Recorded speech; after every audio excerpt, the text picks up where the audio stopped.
दादी के हाथों का जादू और खुशबू से महकता घर, माँ की मुस्कुराहट और खाने की सुगंध। MDH गरम मसाला, क्योंकि हर रिश्ता है स्वाद से जुड़ा। शुरुआत भारत के नजदीक में खुले नए वॉर फ्रंट से कर रहे हैं, भारत से 5000 किलोमीटर दूर। अगर आप फ्लाइट से जाएंगे तो लगभग 4.5 घंटे दूर। दक्षिण पूर्व एशिया के दो पड़ोसी देश थाईलैंड और कंबोडिया में भीषण युद्ध छिड़ गया है। तस्वीरें देखिए, विजुअल्स देखिए। भगवान बुद्ध को मानने वाले दोनों एशियाई देश एक दूसरे पर मिसाइल और रॉकेट से हमले कर रहे हैं। थाईलैंड ने तो हमलों के लिए F-16 लड़ाकू विमान को इस्तेमाल करना शुरू कर दिया। इस जंग के शुरुआती घंटों में ही कई नागरिकों की मौत हो गई। ईरान इजराइल जंग और रूस यूक्रेन युद्ध की तरह ही थाईलैंड और कंबोडिया के बीच विनाश का चैप्टर खुल गया है। दोनों देशों में यह युद्ध किस बात पर छिड़ा है, यह जानकर आपको और ज्यादा हैरानी होगी। दोनों पड़ोसी देश 1000 वर्ष पुराने शिव मंदिर को लेकर एक दूसरे के खून के प्यासे हो चुके हैं। इस शिव मंदिर की कहानी आपको जरूर देखनी चाहिए, लेकिन यह है वो शिव मंदिर। पूरी कहानी हम आपको बताएंगे, लेकिन पहले इस युद्ध की वीडियो ग्राउंड रिपोर्ट वो देखिए। अब यह आज शाम का वीडियो है। बॉर्डर पर तैनात कंबोडिया की आर्मी ने थाईलैंड पर BM-21 ग्रैड मल्टीपल रॉकेट लॉन्चर से अटैक किया। यह बेसिकली रशियन ओरिजिन का है, जिससे रशिया ने यूक्रेन पर हमले भी किए थे और थाईलैंड को भारी नुकसान पहुंचाने का दावा किया है। इस हमले की वजह से BM-21 ग्रैड मल्टीपल रॉकेट लॉन्चर के शेल्स थाईलैंड के हाईवे पर गिरते नजर आए। हाईवे पर जा रहे लोगों में दहशत साफ दिख रही थी। कुछ ऐसी ही तस्वीरें आपने यूक्रेन में रूस की बमबारी के दौरान भी देखी थी। थाईलैंड की सेना ने भी रॉकेट अटैक का जवाब रॉकेट अटैक से दिया। थाईलैंड के जनरल ने बताया कि उनके देश ने कंबोडिया के खिलाफ ऑपरेशन युद्धा बोडेन को लॉन्च किया है। कंबोडिया की स्ट्राइक के जवाब में यह ऑपरेशन जमीन और आसमान से शुरू किया गया है। थाईलैंड ने कंबोडिया के खिलाफ अपनी रॉयल थाई एयरफोर्स को भी एक्टिव कर दिया है। कंबोडिया पर 6 फाइटर प्लेन्स जो कि F-16 हैं, उनसे बमबारी की गई। 12 घंटे में थाईलैंड के F-16 लड़ाकू विमानों ने कंबोडिया पर 3 राउंड में हमले किए हैं। निशाने पर थे कंबोडिया के मिलिट्री इंस्टॉलेशंस। 2 मिलिट्री बेसिस को भारी नुकसान होने का दावा किया जा रहा है। थाईलैंड की ओर से कंबोडिया के मिलिट्री अस्पताल पर भी अटैक किया गया। ये वहीं के विजुअल्स हैं। थाईलैंड और कंबोडिया में इस समय 6 लोकेशंस पर भिड़ंत चल रही है। थाईलैंड के सिसाकेट पर भयंकर बमबारी हो रही है। थाईलैंड के गैस स्टेशन पर डायरेक्ट अटैक हुआ है। कंबोडिया ने BM-21 रॉकेट से हमला किया है। हमले में पूरा गैस स्टेशन तहस नहस हो चुका है।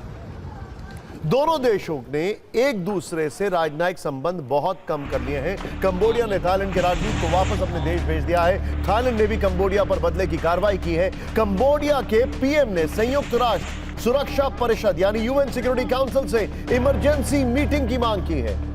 दरअसल यह युद्ध तब भड़का जब एक दिन पहले ही सीमा पर एक लैंडमाइन विस्फोट में 4 थाई सैनिक घायल हो गए और थाईलैंड ने आरोप लगाया कि सुबह कंबोडिया की तरफ से उसकी सीमा के अंदर सैनिक और ड्रोन भेजे गए और इसके बाद ही दोनों देशों के बीच गोलीबारी शुरू हो गई। थाईलैंड और कंबोडिया के बीच एक और जंग जारी है और वो है एक दूसरे पर आरोपों की जंग।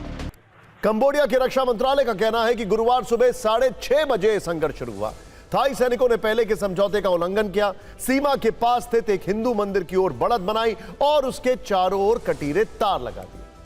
जबकि थाईलैंड की नेशनल सिक्योरिटी काउंसिल का कहना है कि सुबह 7:30 बजे कंबोडिया की सेना ने सीमा के पास थाई सैनिकों पर निगरानी रखने के लिए ड्रोन तैनात किए।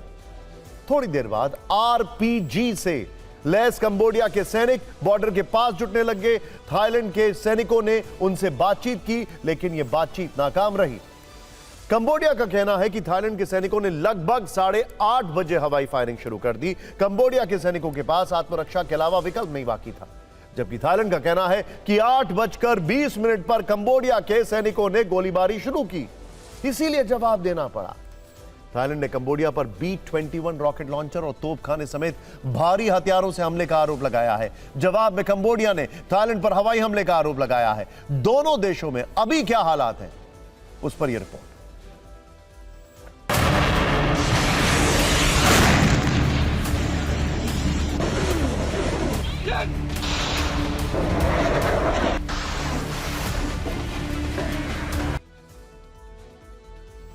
चिंता इस बात की है कि युद्ध भारत के नजदीक में छिड़ा है। इसके लिए आपको एक मैप हम दिखाते हैं, ध्यान से देखिए लोकेशन के हिसाब से। ये ध्यान से देखिए, अपना देश भारत है और वहां पर म्यांमार आपको दिखाई दे रहा है। म्यांमार से ठीक लगा हुआ थाईलैंड है और यहां थाईलैंड का पड़ोसी देश कंबोडिया है। बेसिकली पूरे आसियान देश है। आप पीले हिस्से में जिस देश का थोड़ा बहुत नक्शा देख पा रहे हैं वो चीन है, वो उस तरफ।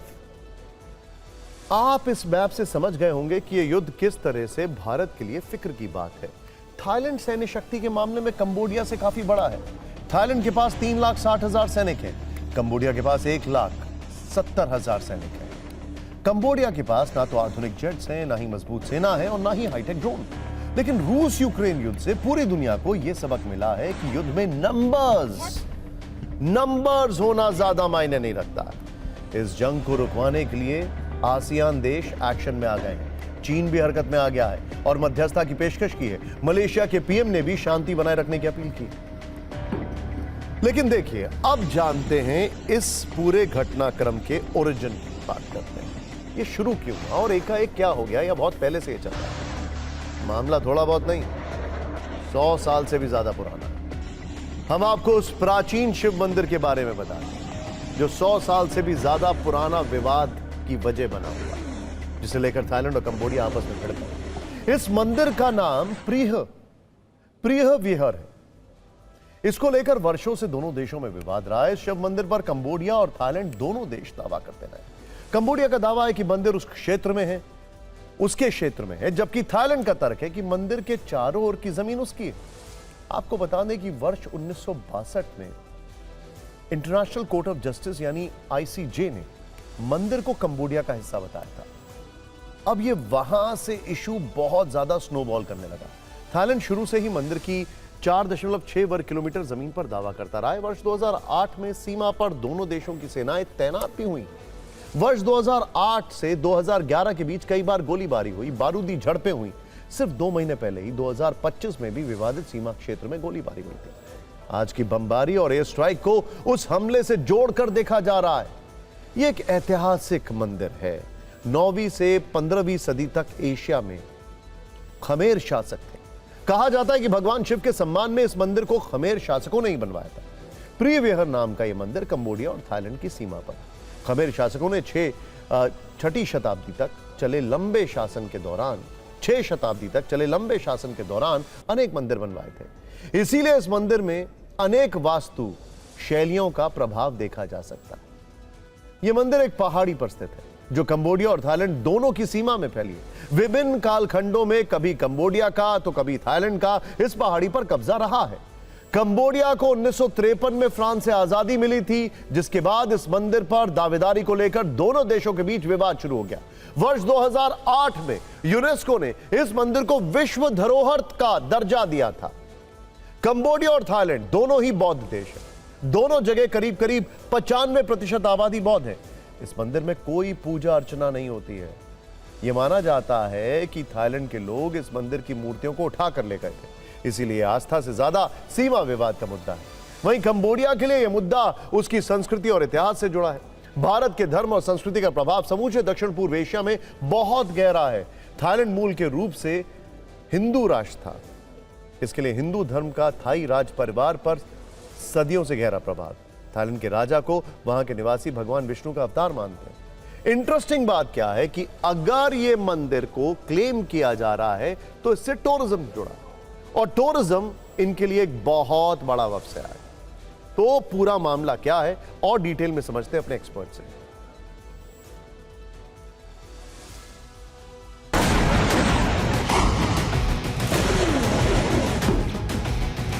ये जो मंदिर वहां पे बना है, लोग कहते हैं कि भारत से लोग गए थे जिन्होंने उस मंदिर को बनाया था, क्योंकि पुराने वक्तों में कंबोडिया को चंपा भी कहा जाता था।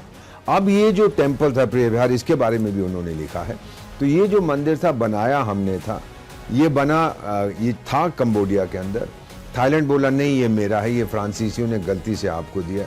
कंबोडिया फिर इंटरनेशनल कोर्ट ऑफ जस्टिस की तरफ गया, उन्होंने कहा नहीं ये कंबोडिया का, जिसको कैम्पुचिया कहते थे उस समय, ये उनके तरफ है। लेकिन एक बॉर्डर इशू, सिर्फ एक मंदिर के ऊपर ऐसा झगड़ा नहीं होता। जो मैं आपको शुरू में बताया सर, उसकी एथनिक जो कारण है, कौन ज्यादा प्रभावशाली होगा, और फिर आपने उसको सपोर्ट किया, मैंने इसको सपोर्ट किया, ये बहुत देर से एक दूसरे से लड़ रहे हैं। ये मंदिर तो मेरा ख्याल इसको 6-7 शताब्दियां हो गई हैं बने हुए। तो मेरा मानना है कि इतनी आसानी से ये समाधान नहीं होगा। दादी के हाथों का जादू और खुशबू से महकता घर, माँ की मुस्कुराहट और खाने की सुगंध। MDH गरम मसाला। क्योंकि हर रिश्ता है स्वाद से जुड़ा।